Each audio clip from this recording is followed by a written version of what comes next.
काशी में एक भारत श्रेष्ठ भारत के तहत काशी मराठी संगमम ये जंगमवाड़ी के 2000 साल पुराने मठ में आयोजित हुआ। इसमें आने का मुझे मौका मिला और निश्चित रूप से काशी में रहने वाला जो मराठी व्यक्ति है वो मोदी जी के साथ है, वो मोदी जी को मानता है, इसलिए उनका प्यार मोदी जी के प्रति यहाँ पर देखने को मिला।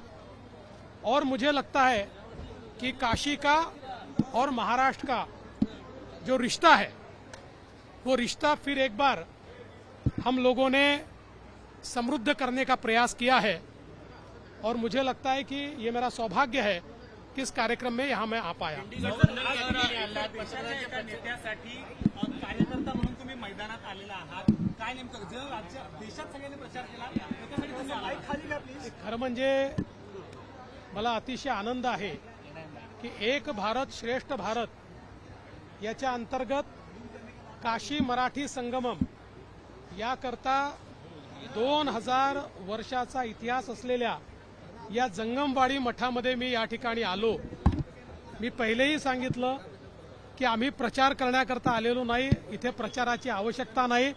लोकांच्या मनामनामध्ये मोदीजीच आहेत, पण इथल्या मराठी माणसाचा मोदीजींच्या प्रति जो स्नेहभाव पाहायला मिळाला, जे प्रेम पाहायला मिळालं ते खरोखर अद्भुत आहे।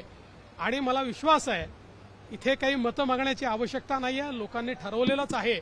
लोकांचा आशीर्वाद मागण्याकरता आणि त्यांचं प्रेम पाहण्याकरता आम्ही या ठिकाणी आलो आणि ते प्रेम खरोखर पाहायला मिळत आहे।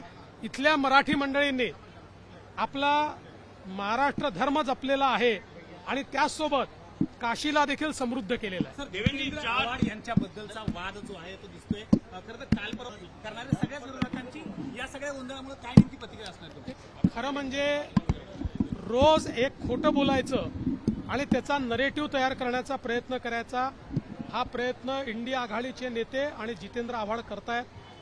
कुठल्याही अभ्यासक्रमामध्ये कुठेही मनुस्मृतीचा कुठलाही श्लोक घेण्याचा विचार देखील महाराष्ट्र सरकारमध्ये कोणी ठेवलेला नाही, तो कधी आलेला नाही, त्या संदर्भात कुठलीही चर्चा नाही।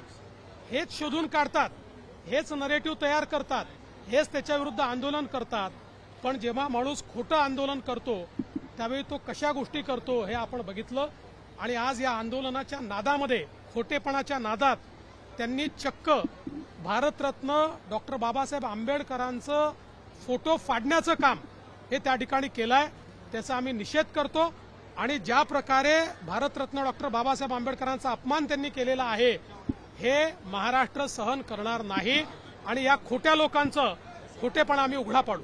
पुणे अपघात प्रकरणी सर एक मोठा अपडेट समोर येते, कारवाईचा धडाका सुरूच आहे। काही डीनवर देखील सक्तीच्या रजेवर पाठवण्यात आले, जी समिती नेमली होती त्यांनी कारवाई केली आहे, काय नेमकी याबद्दलची सर? पुण्याच्या संदर्भात योग्य प्रकारची कारवाई चाललेली आहे।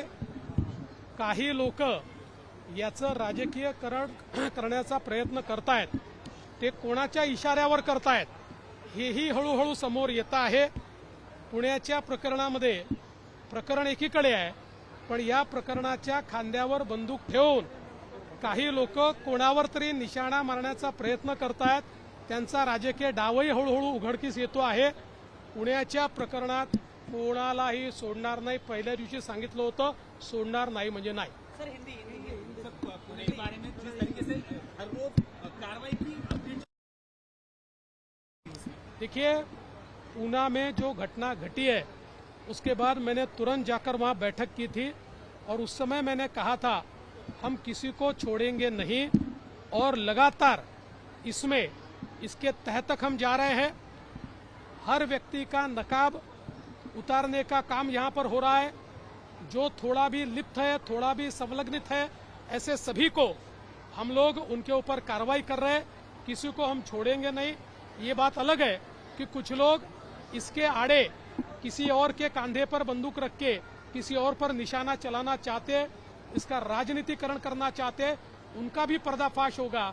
और जो लोग इसमें रत्ती भर भी लिप्त है, ऐसे सभी लोगों को हिसाब देना पड़ेगा। देवेंद्र जी, राहुल गांधी कह रहे हैं कि विपक्ष 400 पार की बात कर रही है, लेकिन वो 4 जून को हार रही है और सरकार देखिए, मैं जब छोटा था तो टीवी पर सीरियल आता था मुंगेरी लाल के हसीन सपने। तो मुंगेरी लाल को जैसे सपने देखने का अधिकार था, वैसे राहुल गांधी जी को भी है।